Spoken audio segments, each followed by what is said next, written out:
kulanti wacan daawadayaal waxaad kusoo dhawaataan warar wixii ugu dambeeyay xilligan ka taagan caalamka iyo sidoo kale guud ahaan bariga dhexe halkan oo ay soo yihiin magaalada Muqdisho. daawadayaal taariikhda waxay ku beegan tahay 1 January sanadka 2025 waa sanad cusub. waxaad kusoo dhawaataan warar wixii ugu dambeeyay xilligan aan idin hayno waxaana kamid noqon doona Israel waxa ay hadda ay qorsheynaysaa ayaa la yiri in ay la wareegto guud ahaan magaalada Gaza halkaasina maamulku meel gaar ay ka dhiso barnaamijka ayaad ku daawan doontaan. barnaamijka daawadayaal sidoo kale waxaan idinku soo gudbin doonaa Israel waxa ay sidoo kale ay doonaysaa in ay ku biirto dagaal weyn oo ka dhana kooxda Xuuthiyiinta ee wadanka Yemen. muxuu yahay qorshaha Israel ay hadda ay ku doonayso in ay ku gasho magaalada Sanaa iyo sidoo kale magaalooyinka Xuuthiyiintu ay hayaan. ma howlgal military oo dhinaca lugta ay sameyn doontaa mise waxa sii socon doona weerarada duqeymada ah ee cirka ay ka fuliso barnaamijka ayaad ku daawan doontaan.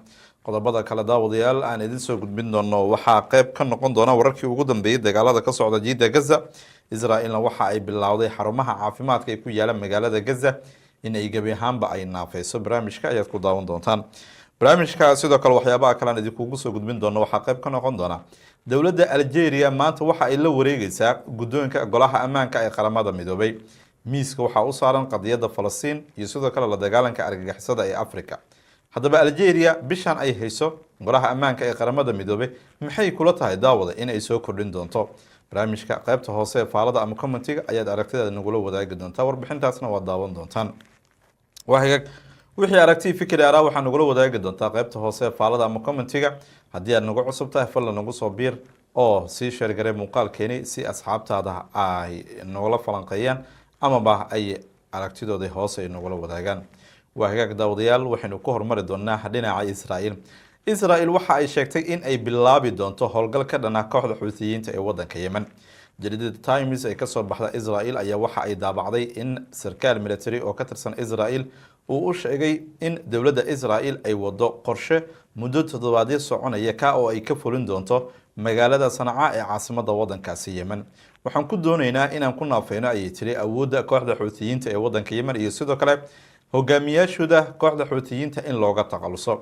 Israel waxa ay tilmaamtay in dawladda Mareykanka iyo Britain ay kula bahoobi doonto dagaalka ka dhanka Xuuthiyiinta wadanka Yemen. kooxda Xuuthiyiinta wadanka Yemen ayaa tan iyo Sabtidii iyo Talaadadiiba waxa ay wadeen weerarada gantaalada balaasikada oo ay ku garaacayaan magaalooyinka Tel Aviv iyo sidoo kale Qudus qeybaha ay ka maamusho Israel. waxa ugu dambeeyay weerar xoogan oo ay ku qaaday garoonka Ben Gurion oo u dhow caasimada Israel ee Tel Aviv halkaas oo Xuuthiyiintu ay sheegeen in khasaare xoogan ay ku gaarsiiyeen ciidamada Israel. Israel waxa ay raadinaysaa in howlgalkan cid kula bahooda marka laga soo tago Mareykanka iyo Britain. waxa ay doonaysaa in howlgalkan uu noqdo mid ay gudaha ay ugu gasho magaalada Sanaa iyo sidoo kale meelaha ay gacanta ay ku hayso Xuuthiyiinta wadanka Yemen. waxaan la garan og yahay haddaba Israel in ay mar kale ay doonayso in dagaal xoogan ay ku furto dhinaca wadankaas Yemen. dawladaha Mareykanka iyo Britain ayaa iyagu waxa ay diyaar u yihiin ayaa yiri in ay qaadaan diyuuradaha dagaalka Israel kuwaas oo la geenayo badda cas si loo xoojiyo ayaa yiri dagaalka ka dhanka Xuuthiyiinta wadanka Yemen. Yahya as-Sariic isagoo afayeenka militariga Israel waa Xuuthiyiinta dalkaas Yemen ayaa waxa uu shaaca ka qaaday in ay xoojin doonaan weeraradooda ka dhanka Israel ilaa Israel ay ka joojinayso gumaadka ay ku hayso shacabka reer Falastiin. sidoo kale Xuuthiyiinta wadanka Yemen ayaa waxa ay tilmaameen in ay naafeen doonaan maraakiibta caalamiga ah ee iyagu badda cas ku socdaalaya taa oo keentay ayaa yiri in ay ka wacdaan ayna lacag badan ay uga baxaan in wadooyin dhaadheer ay galaan. haddaba dawladda Mareykanka iyo sidoo kale Britain ayaa dhankooda waxa ay wadaan howlgallada military oo ay dhowr jeer ay ka fuliyeen magaalada Sanaa ee caasimada dalkaasi Yemen. November sanadkii 2023 ayaa la xusuusan yahay in Xuuthiyiintu ay bilaabeen weerarada maraakiibta ka dhanka ah ee iyagu shixnadaha Israel sida ah iyo sidoo kale kuwa xiriir kala leh dawladaha Mareykanka iyo sidoo kale Britain. Xuuthiyiinta wadanka Yemen arintan waxa ay ku tilmaameen mid ay garab istaag ay ugu muujinayaan shacabka reer Falastiin iyo sidoo kale kooxaha xaq u dirarka ee Falastiiniyiinta.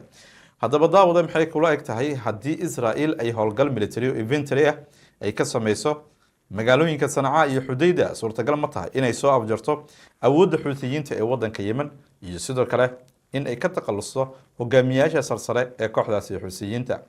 aragtidaada waxaan nagula wadaagi doontaa qaybta hoose faalada ama commentiga adigoo warbixintaasi ka soo aragti dhiban doona. waa hagaag markaan waxaynu eegi doonaa dhinaca iyo kooxda Kataib al-Qassam ayaa waxa ay shaaca ka qaaday in maalmihii la soo dhaafayba in ay tooganaysay ciidamo badan oo kuwa Israa'iil ah. dagaalka u dhaxeeya Falastiiniyiinta iyo sidoo kale Israa'iil sanadkan cusub ee maanta bilaabanaya waxa uu galayaa maalintii 453 waxa sii xoogeysanaya dagaalada iyo sidoo kale goobaha ay duqeynayaan ciidamada Israa'iil. duqeymihii ugu dambeeyay waxaa la tilmaamayaa in ay ka dhaceen goobo dad rayid ay degan yihiin oo ku yaala deegaanka Safdaawi ee galbeedka deegaanada Jabaliya ee waqooyiga Jiida Gaza. Jariidada Haaretz ayaa waxa ay tilmaamtay in taliyaha guutada 252 ay uu ku dhaawacmay weerar ay ciidamada Israa'iil ay la galeen ciidamada kale ama kooxaha muqaawamada ee Falastiiniyiinta. dhinaca daanta galbeed haddii aynu fiirino rabshado ayaa ka soo cusboonaaday oo u dhaxeeya dhalinyaro Falastiiniyiin iyo sidoo kale maamulka madaxweynaha maamulka Falastiin ee Maxamuud Cabbaas halkaas oo isku dhacyo waaweyn oo ku dhaxmarayo. waxaa jirta dabaabado dagaal oo ay wataan ayaa la yiri ciidamada maamulka Falastiiniyiinta ee Maxamuud Cabbaas oo uu hogaaminayo halkaasina gacan ka hadal uu ka dhacay.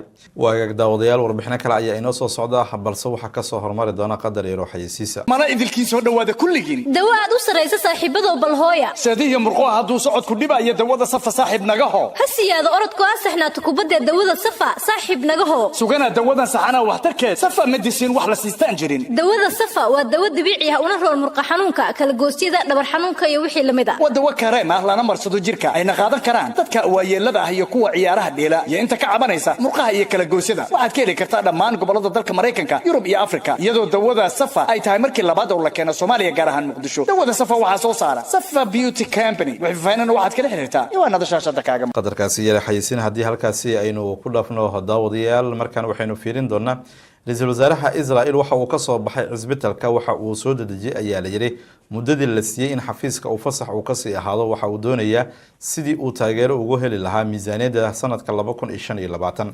ra'iisul wasaaraha Israa'iil Benjamin Netanyahu ayaa hadda waxa ku furan walaac xooggan oo dhinaca mucaaradka kuwaas oo la tilmaamayo in ay isku dayayaan in ay carqaladeeyaan miisaaniyadda sanadka 2025 ee xukuumadda ra'iisul wasaare Netanyahu. waxaa la tilmaamayaa in saacadihii la soo dhaafay la arkayay isagoo xafiiskiisa ka bilaabay wada tashiyo uu la leeyahay hogaamiyaal ka tirsan mucaaradka iyo sidoo kale golihiisa wasiirada waxaana uu kala hadlayay ayaa la yiri arrimaha ku saabsan miisaaniyadda. ra'iisul wasaaraha Israa'iil Benjamin Netanyahu ayaa ka baxay cisbitaalka si kooxaha xisbigiisa ku jira uu uga dhaadhiciyo miisaaniyadda xukuumadda iyo sida ay u taageeri lahaayeen sanadka 2025. koox xag jiriin ah oo mucaarad ah ayaa iyagu waxa ay tilmaameen in ay ka laaban doonaan in ay taageeraan miisaaniyaddaasi. Netanyahu ayaa xaadiray aqalka Knessetka si halkaasi uu ugu sheego in la meel mariyo miisaaniyadda isagana waxaa la socday dhaqaatiirtiisa oo waqti waliba la socota xaaladiisa caafimaadda. mashruucan ayaa waxaa la leeyahay waxa iska yar in cod loo qaado maadaama aysan haysanin ayaa la leeyahay codad ku filan oo loogu codeyn doono.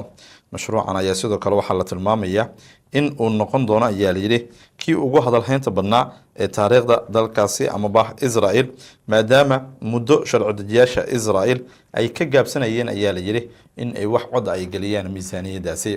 balse ra'iisul wasaaraha Israa'iil Benjamin Netanyahu waxa isku dayayaa kooxdiisa iyo sidoo kaleba mucaaradka in uu ku qanciyo in loo baahan yahay miisaaniyadda ee xukuumaddu ku shaqeyn doonto in sida ugu dhaqsiyaha badan loo hirgeliyo ama loo meel mariyo. وهاجاك داود محي كلها تهاي أرنت حسيتها رئيس الوزراء نتنياهو على اعتداد وحنا نقوله وده جدا قيبته وصف على ده أما كومنتيجا مركان وحين فيرن دونا إسرائيل وحا أي شيء ملك مده magaalooyin ka dhinaca daanta galbeed halkaasina waxa ay ka soo xirxirtay dad badan hadii sanadkii la soo dhaafay ee 2024 kaliya waxa ay ka soo xirtay ayaa la yiri 9,000 oo qof Falastiini ah ayaa dhaawac khatar uu ka soo gaaray rasaas ay ciidamada Israa'iil ay ku tureen iyagoo gudaha u galay magaalada Xalxulool ee waqooyiga magaalada Al-Khaliil ee koonfurta daanta galbeed waxa jirta ayaa la yiri howlgallo ballaaran oo ciidamada Israa'iil ay ku galayaan magaalooyinka dhinaca daanta galbeed ka tirsan sarkaal caafimaad ayaa kanalka Al-Jazeera waxa uu sheegay in qof dhalinyaro la geeyay isbitaalka xukuumadda maadaama dhaawac culus uu ka soo gaaray weerarada ama barasaadsa ay tuureen ciidamada Israa'iil. wasaaradda caafimaadka ee Falastiin bayaan ay soo saartay waxay ku sheegtay in wiilkan 26 jirka dhaawac halis uu ka soo gaaray kadib markii ciidamada Israa'iil ay magaaladaasi xalxool ay xoog ay ku galeen. goobjoogayaal ayaa u sheegay wakaalada wararka ee Anatol ee Turkiga laga leeyahay in ciidamada Israa'iil ay si xoog ay ku galeen magaaladaasi iyagoo la arkayay in bamka sunta ah ay tuurayeen halka dhalinyarada Falastiiniyiinta ay kaga hortagayeen dhagaxaan. dhinaca kale ciidamada Israa'iil ayaa galay magaalada Dawra ee koonfurta Al-Khaliil, tuulada Al-Mughir ee waqooyi bari ee gobolka Ramallah waa magaalada Ramallah, iyo Al-Bira oo ku yaala bartamaha daanta galbeed, iyo magaalada Azuun oo ku yaala bariga Qalqaliya. ciidamada Israa'iil ayaa gudaha u galay xaafadda Ras Shuhada ee deegaanada Assalaam ee magaalada Al-Qudus qaybta Israa'iil ay gumaysato. waayaga daawadayaal waxaan halkaas aan doonayaa warbixino wixii xilligan ka taagnaa caalamka iyo sidoo kale guud ahaan bariga dhexe inaan halkaas ku soo gabagabeeyo. waa saaxiibkeenu idinkaga tegaya sidaa nabadgelyo.